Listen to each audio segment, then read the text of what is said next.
and welcome to another episode of the Rhobin Knits podcast. Today we have a handful of finished objects, a handful of works in progress, some knitting plans, and if this seems like something you would enjoy, I hope you would grab a cup of tea, grab your knitting, and I will give you company for a bit.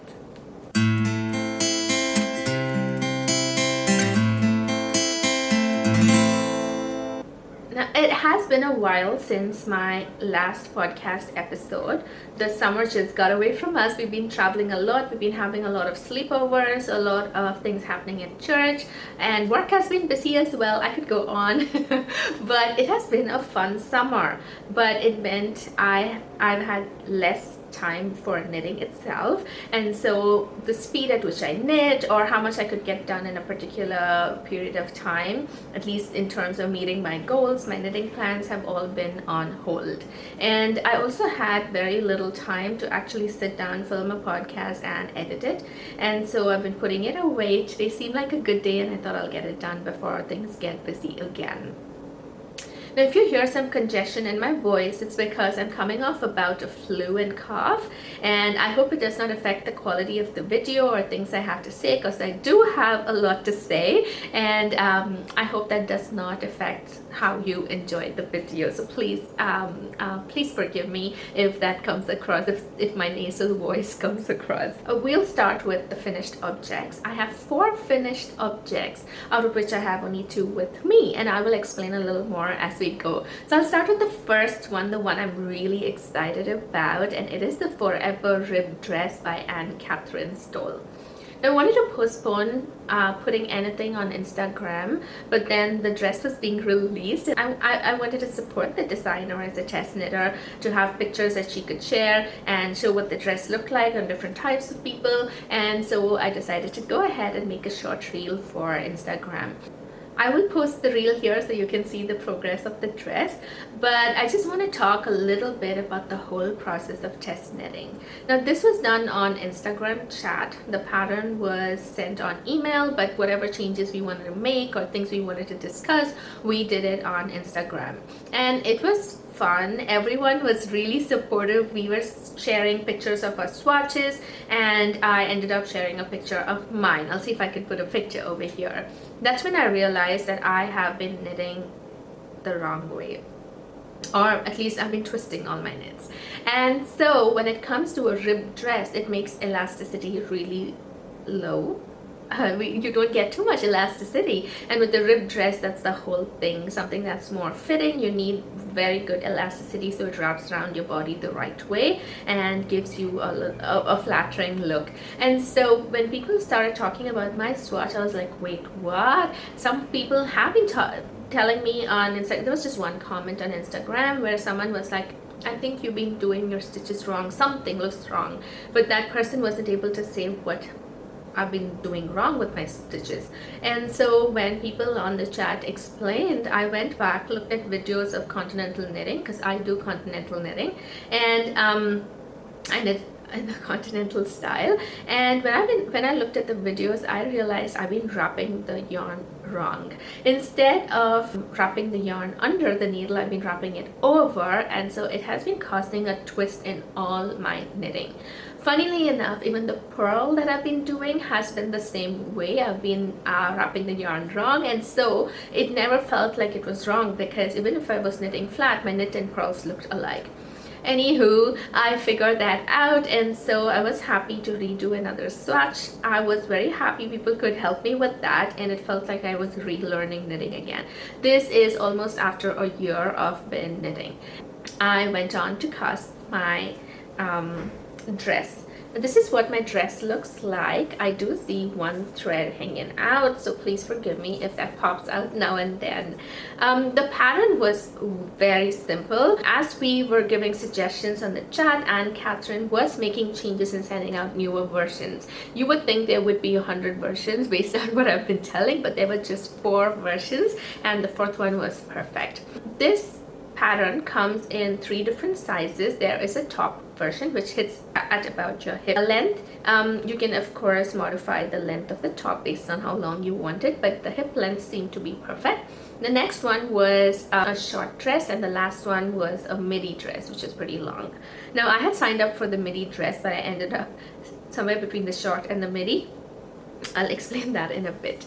So this is what the pattern looks like. You start at the back, so you cast on stitches over here, and you work your increases over here. And I love the design. I like that, if you can look at it, I like how the rib flows, and it flows right into the edge, and it is joined at the bottom. It's very, very seamless, and I feel a lot of thought went into that. It might look simple for everyone who has been knitting for a long time, and I think you could probably do it by yourself, but when I was knitting this and I was seeing it come along, I was super surprised, and it was just awesome to see it form. So once you finish the back panels, you knit down, and then there are increases, there are increases towards the underarm, and then you move to the front. You put the stitches on hold and you go to the front. Now in the front, you pick up stitches over here. You pick up stitches on the left shoulder first, and then you make increases for the neck, and then you put that on hold, pick up stitches for the right shoulder, make your increases, join in the front, join the 2 front panels, and then you knit all the way down. This again, if you see, the last 2 ribs look like a border, and then it just seamlessly flows down into the dress, while there are increases done again in the underarms. So once you reach the underarms, you join with the front and the back panels, and then you go on and on and on to knit the entire dress. The armholes are finished with a simple I-cord. The neck is finished with a mock neck. If you actually look at the pictures that she has posted, I think with the Lamana yarn you get a better definition, and it does look like a mock neck. It's more close to the neck, but this, since it is silk yarn, it has stretched out a little, and it falls flat instead of, it actually falls flat to the point it shows a bit of the beginning of what's supposed to be my collarbone. It's been a while since my collarbone has been visible, so it falls that way instead of actually sticking up at the bottom of the neck. After that is just mindless knitting in the round until you reach the bottom, and you could have a slit, an opening, and ooh, I have a piece of yarn sticking out of there. So you reach the opening, and then you knit flat again. So it helps with better movement, and in general this has been a very pleasant knit. Now the suggested needle size for this was 3mm needles using fingering weight yarn, but when I did the gauge swatch, I ended up using 2.75. I hit gauge with 2.75mm needles and decided to continue using 2.75mm needles, which means this took a very, very long time. I think it took me a total of 2 months to actually complete this, and this has been the longest I've ever worked on a project, despite working on it constantly. I think also for a beginner knitter, and I was also learning how to do my knits and purls. It was a very different experience, because my muscle memory was wanting to twist the yarn a different way, but I had to force myself to redo it and make sure I was twisting it the right way. And so it took me quite a while to get used to it, but it was a pleasure to knit it.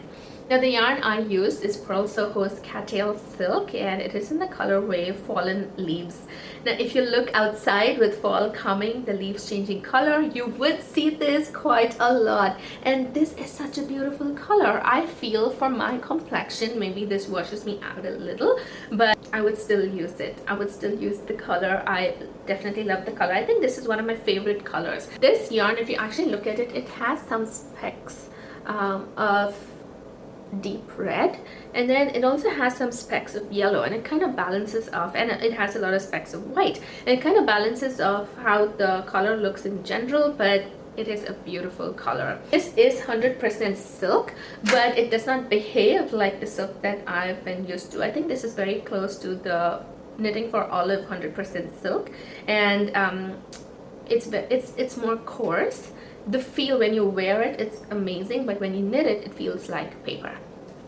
But it was lovely at the end of the day to wear it. It was very light and not I didn't sweat in it at all. I wore it for an entire day, had a lovely meal with friends, also a lot of walking on that particular day, and I did not sweat at all.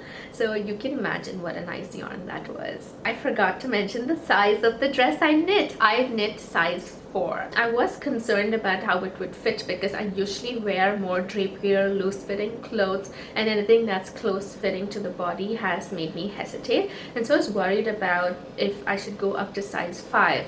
But with size 4, as I was knitting and I was trying it on, it felt just right, and I was wondering if I should actually make the waist decreases. I chickened out and I did not do the waist decreases. I'm glad I did not do it because otherwise this would have been a dress I do not reach for too often, but because I did not do the waist decreases, it's still in my comfort zone and I feel I could use it comfortably. So the yarn itself is Pearl Soho's Cattail Silk. I used 3 skeins of yarn, actually about 2.7 skeins to be very accurate, and the cost of 3 skeins of yarn would have come up to 138.6 Canadian dollars. I bought it on a sale when I think it was the New Year's sale, last New Year's sale, and Pearl Soho had Cattail Silk at 25% off, and so the entire dress cost me 103.9 Canadian dollars. Again, would I purchase a dress that expensive? I would not. It makes me also think that I do not think much when I am purchasing yarn versus when I purchase something at the store, and so this is forcing me to be a little more intentional about my yarn purchases, but I am happy with the outcome.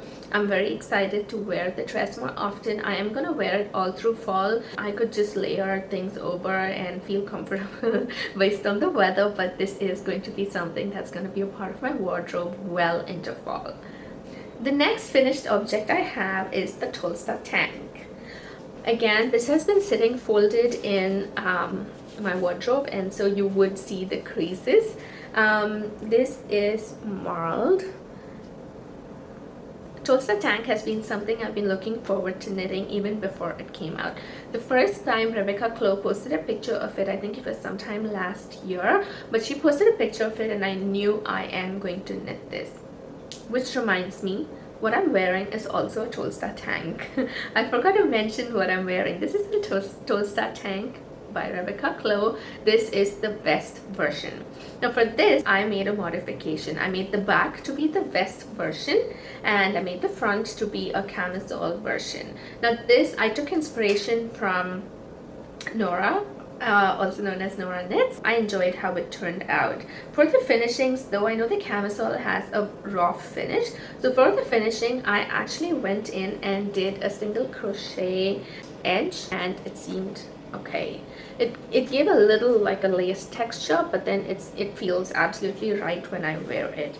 But this is not for me. I am gonna ship this to my sister in India, and I felt that the yarn choice, the pattern and everything felt just right. Now the yarn that I used is Sanis Garn Tin Lena, and I used kit, that's the white colorway, and then the yellow. I will put the numbers of the colorways on the screen and also put it down in the description. I held them both together, so both of them were fingering weight yarns. I held them both together and used 4.5 millimeter needles to make the entire camisole. The actual needles that are suggested for this pattern is 5 millimeter needles, but I decided to use 4.5 because I like the fabric better. With knitting both of these camisoles, the one I'm wearing and the one I'm holding, I have become comfortable with knitting bottom up patterns. I must say though, both of them do not have sleeves, but usually what I'm really worried about in a pattern when it comes to sleeves is the armhole depth, and I feel I've figured how to manage that as of now. In fact, with this one in particular, it is 100% cotton, but I kept blocking it in between when I was doing the top half of the vest, and only when I was comfortable enough I started my I started working towards the bind off. Now that I've figured how to measure the armhole depth, I feel a little more confident about bottom up patterns, and I feel next year that should be one of my goals, to knit a few more bottom up patterns just to experience and eventually enjoy the technique of doing it. I use 2 skeins of both the colors, which means I use a total of 4 skeins. And Sandnes Garn Lina, one ball of it would cost about 7.95 Canadian dollars. So all for the entire camisole would have cost me about 31 Canadian dollars. But I got the yarn on last September from the Knitting Loft. They have an annual sale, and so I got it from them last year, and I got it at 25% discount. So I paid about 23.25 Canadian dollars for this entire camisole. Now, with knitting the pattern twice, I feel vindicated about purchasing a pattern. Usually what happens is I end up purchasing patterns, I have big dreams about it, and I don't end up casting on. But with purchasing this pattern and making 2 items out of it, I feel justified. But I do intend to use the pattern a little more, learn to make modifications, maybe add textures, do stripes, do color work, and see how it works, especially with it being knit bottom up. If I want to make a window vest, I could probably do color work at the bottom or at the body and then make the top just solid color. And I am looking forward to trying those variations, trying those modifications with the Tolsta Tank. Now, the next finished object I do not have with me. It is the Ara Shawl by Andrea Maury. This was a gift knit. Now, I had kept this yarn aside for somebody I really love. This yarn was Stelina from Unreleased Knits, and this person loves sparkly stuff, and I had kept this yarn aside for gifting it for their birthday, but I forgot when the birthday was coming up. And so a week before, I had a calendar reminder that their birthday was coming up, and I panicked. And so I picked the yarn, I picked the shawl pattern, and I sat down and knit the shawl.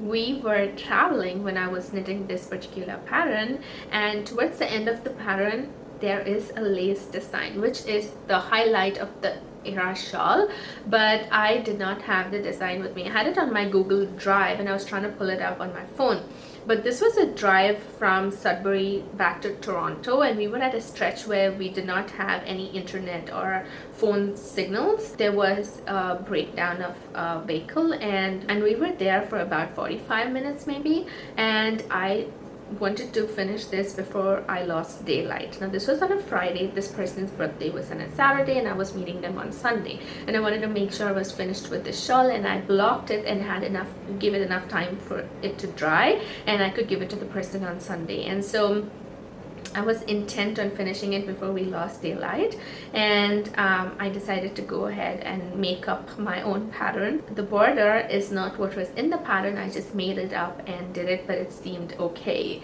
I'll put pictures of it here. I couldn't take too many. I just have 2 pictures of it. I would say it is a very quick gift knit pattern because it's just garter and a few yarn overs. So it is a very fun pattern to work on. Even the lace part of it, when you look at the instructions, it's not too bad at all, and you would enjoy working on it. The recommended needle size for this was 3.75mm needles, but I ended up using 4mm needles. One is because I hit gauge with 3.75, but I had to stretch it quite a bit to meet the recommended gauge, but 4mm it seemed too big, and I decided to just go with the 4mm needles so I have enough drape, and the length of the shawl would be long as well. I had only 1 skein of yarn for this, so I used 4mm needles. The yarn, like I said, was Unreleased Stelina yarn. This was special because I got it at her Oopsie sale, and it is superwash merino, and it has the Stelina fiber. I don't know what it's made of. If I look it up, I'll put what it's made of over here. And it's a very fun yarn to knit with. I enjoyed the knitting process. I know she has a DK yarn with Stelina as well, and I intend to try that sometime soon. Now, this shawl, I used about 1 skein of yarn. So if you have a 1 skein project, or maybe if you have a sock set and you don't know what to do with it, you could use the big skein for the body of the shawl and use the contrast color, the smaller 20-gram skein perhaps, for the border of the shawl. So the actual cost of this yarn, the Stellina yarn, usually costs about 43.5 Canadian dollars, but I got it on an oopsie sale, and so I got it at 32.61 Canadian dollars, which I feel is fair for a project that I really wanted to think about and gift it to this person. My last finished object I do not have with me. I also do not have a picture, so I'm a little ashamed of myself for not documenting it correctly. This was a traveler hat, again by Andrea Maury. This was toddler size, and I had to knit it really quick again because it was a birthday party of a kid, and we thought we were not gonna make it, and so I did not pre-plan a gift. And when we finally decided we were gonna make it, I quickly knit this up for her. So I had some stash yarn. It was acrylic yarn. I know I picked it from Michael's. I will put a picture of the label and probably the yarn as well, because I don't remember anything about it. I bought it about 2 years ago. We were just walking past Michael, and I stopped Michael's and we stopped in there to just look at the yarns. This particular yarn was on sale. It was a big ball of yarn. I thought I could make a scarf out of it, and it just had a few fun colors, and I thought I could probably make a scarf and gift it to some kid, but never got around to it. So I used this yarn to make the hat. The hat pattern comes in 2 different yarn weights. You could make a fingering weight version, or you could make a worsted weight version. So I did the worsted weight version, and it was a fun knit. It was quick. I finished it in a day, blocked and gave it to the child. The kid was happy, and yeah, that's it about that particular pattern. It was a very quick knit, and since it took only a day, I don't have a lot of emotions attached to that project, and I don't feel like I have more words for it, so I'm gonna just move on. Oh, sorry, the ball of yarn cost 4 Canadian dollars. I remember it very clearly because it was on sale, but I have not documented it anywhere because this was 2 years ago and I did not know Ravelry existed. Now, moving on to my works in progress. I want to first start with the test knit I've been doing. This also brings me to a little bit of my summer goals. One of my summer goals was to not sign up for test knits, but I ended up signing up for this one because I have been looking at this pattern for close to 6 months now, and this is the Amoretta Blouse by Isabella Clarke of the 100 Acre Wool podcast. She has been making different versions of it, and I've been loving how her versions have been turning out, and I spoke about this in my 10 teas to knit this summer, and I said the pattern was not coming out. The pattern is still not out, but a test knit call went out, and I decided I will sign up for it, especially because this was a pattern I have been in love with the first time I saw. Now, this is a very feminine pattern. I will put pictures of what her version looked like. It's a very feminine pattern. You have options to either make it without the scalloped edges or make it with the scalloped edges. I have decided to go ahead and make it with the scalloped edges, especially because I wanted to have a project that has a combination of knitting and crochet in it. When I started my fiber journey, I started with crochet, and so I wanted to make sure I still include parts of it in whatever project I do, and so I wanted to make sure I did the scalloped edges. Now, this is also a special project for me because the yarn I am using is the yarn I picked up at Knit City, Toronto. When the pattern call went out, there was quantities of yarn given, and it was about 200 grams of fingering weight. At least for my size, it was either 150 to 200 grams of fingering weight. And so I decided to use the yarn, the only yarn that I picked up from Knit City, Toronto, which is from Le Garçon. It's called Eli's Childhood Home, and it is this very, very nice teal colorway. And I have the yarn information in here. It is 70% BFL and 30% Masson. And this yarn has been lovely to work with. It is so crunchy. I would have never thought I would describe a yarn as crunchy, but this certainly is crunchy. And I like the feel of it. When I try on the blouse, I do find it a little itchy, but I don't intend to wear this blouse by itself. I intend to wear something inside, so I'm hoping that would take care of the itchiness. And this is what it's looking like. I have finished the back in the front. You have options for this blouse. You can either make it as a blouse, join in the round and knit it as a blouse, or make it as a cardigan with a button band. I decided to make it with the button band, so this is what it's looking like. I know it looks a little unpleasant as of now with all the rolled edges, and I'm hoping to finish the body today or tomorrow, block it before I do the button band and the sleeves. I have only two hanks of this yarn. This is my second ball, so I'm hoping to finish the body and then block it. I want to do the button band, finish the neck, and then weigh how much of the yarn is left. And I just want to divide that into two and use it up for the sleeve. So I don't have any yarn left, but I also want to make sure the sleeves are a little longer than just being cap sleeves. The sleeves for this are pretty short, it's just cap sleeves. I've been using 3.75 millimeter needles for this. Like I said, this required fingering weight yarn, but the yarn I've been using is sport weight and it seems to be working fine. I met the gauge and I used up the swatch while making the first half of the top. So for the construction of the blouse itself, it is very different. I don't know if you would call this a saddle shoulder. It's very similar to the April cardigan, where you would have a patch that would look like this on the shoulders. For this, what the pattern requires of you is that you start with one portion of the back and then you put all your stitches on hold.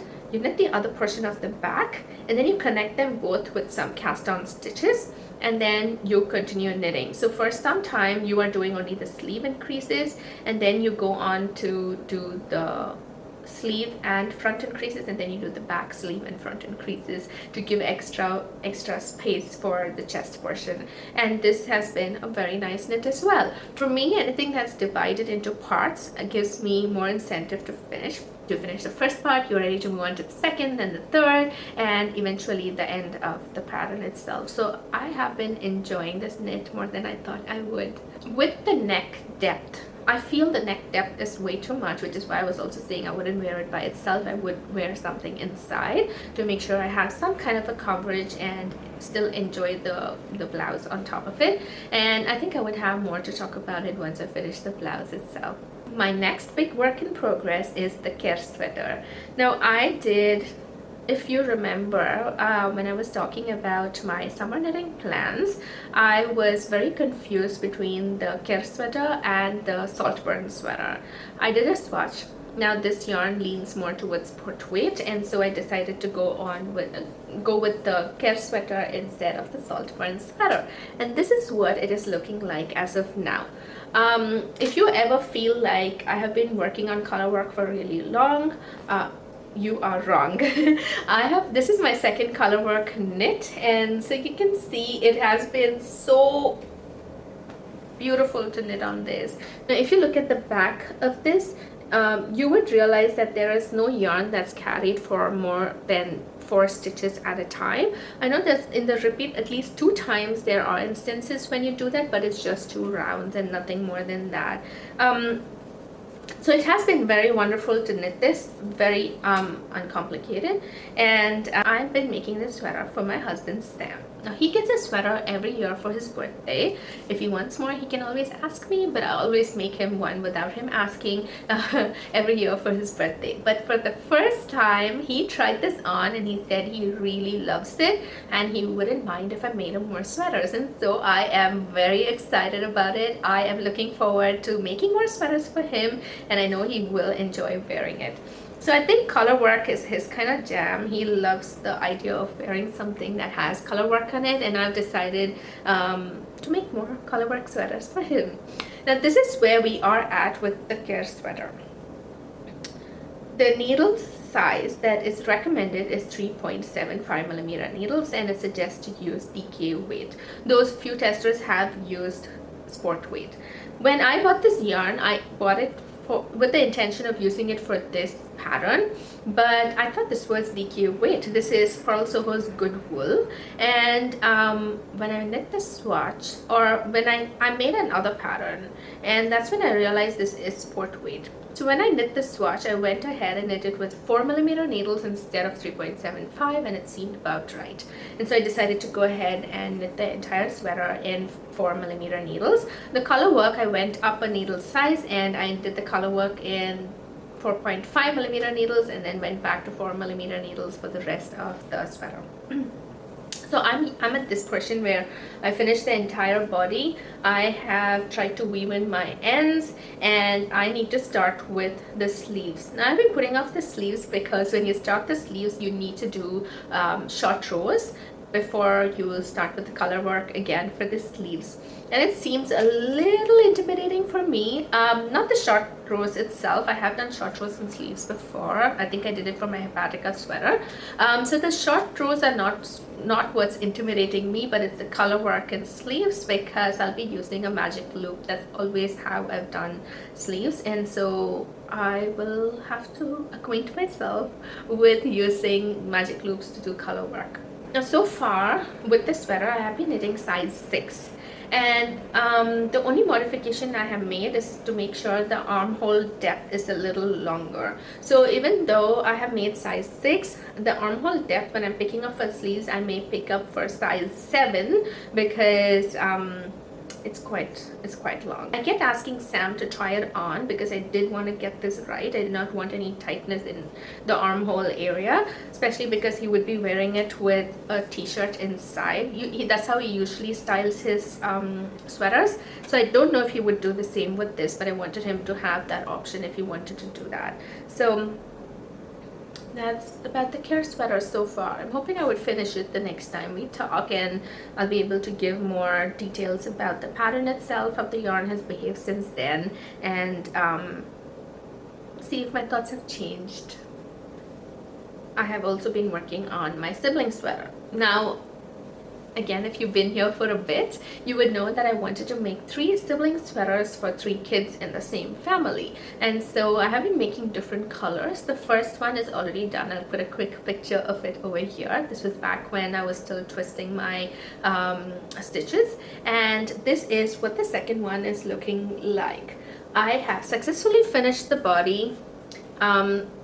This is the contrast color. This is the same in all of the sweaters. The main color is what is different for each of the sweaters. So for the first sweater, it was the pink red color. This is called khaki, I'm assuming, and the last one is gonna be a yellow. A yellow and white sweater. The yarn I've been using for this is Sandnes Garn Duo. It is a mix of cotton and merino. And recently I was watching these kids play, and I realized the kids have grown quite a bit since I have envisioned making a sweater for them. Also, their styles have changed. I can see them leaning more towards oversized pullovers and shorts, and I feel I would want to match that vibe with a sweater that I'm making for them. And so with this, while I wanted to match the vibe of that oversized outfit, I also don't have enough yarn. I have already purchased yarn for this. I went ahead and bought extra balls of all of the main colors, and so I don't have extra yarn for this. I do not want to purchase single balls again, and so I decided instead to increase the needle size. So for the sibling sweater, the recommended needles are 4mm needles. I went up to 4.5, sorry. I went up to 4.5mm needles. I do not see much of a difference in the stitches. Yes, the sweater is more drapier, but I do not feel the stitches are very gapey or see-through, and I think you could tell a little bit as well. It seems absolutely okay, and so I've decided to keep it that way even for the last sweater, so they can use it for a little more longer time and also give it that feeling of being roomy and oversized. The last sweater I have is the Stockholm sweater. I have been talking about this for quite a bit. I actually started work on this. I had to rip it and I have recast it. Stockholm sweater, I am using Drops Daisy in the colorway Parrot Green, and the recommended needle size is 4 millimeters, and that's what I've been using. I have not changed needle sizes for once. So this pattern, it starts from the back. You just knit the back panel straight. It's just a block of fabric and then you go on to pick stitches from the front panel. Now the Stockholm Sweater is a simple stockinette knit, but I have decided to add textures to it, and this is what it's looking like. I borrowed the texture from another pattern. It is Le Garçon, I think Maxim Sears single mouth sweater. I had made one for Sam last year, and I decided to borrow the texture from there because the texture is easy to repeat instead of having to look at a chart. And that's all I have for that as of now. The goal was to finish it before summer is over, but I do not think I'm gonna finish it before the summer is over. The person I am making this for, the birthday is in November, so I'm hoping to get it done at least by then, and it'll be ready as a gift knit for them. With that, I am winding up all of my works in progress. I do want to talk about my knitting plans. Now for my knitting plans, I just have one as of now because I don't want to make too many plans, especially with the summer knitting. I am feeling a lot of discontent about what I've been able to knit, what I've been able to achieve, and I feel not being able to check off a checklist is giving me the ick. So I want to be a little more conscious about what I plan for the future and just take one thing at a time. But there is one sweater I really want to work on, and that's called the Shifty. Everyone would know about the Shifty. A lot of people have already made it, and what really pushed me to really wanting this on my needles right away is the knit along that is hosted by Young Folks Knit. She is hosting a knit along for mosaic knitting, and this is the mosaic knitting pattern. I have some yarn that's sitting, it's small balls of yarn. I'll see if I can put pictures of it because I need to find it and put it together, and I just want to put them together with a contrast, neutral contrast color, and make this Shifty so bad and wear it before the fall season is over. And so I want to make sure I cast it on as soon as I can. I think I would do it as soon as I cast off the Amoretta Blouse, one of my needles, and then I could cast this on and just have it going on this side. We're also going to be going on long drives again. We are going to be traveling until the first week of October, and so I want to make sure I have something on the needle that is mindless. I have plenty as of now.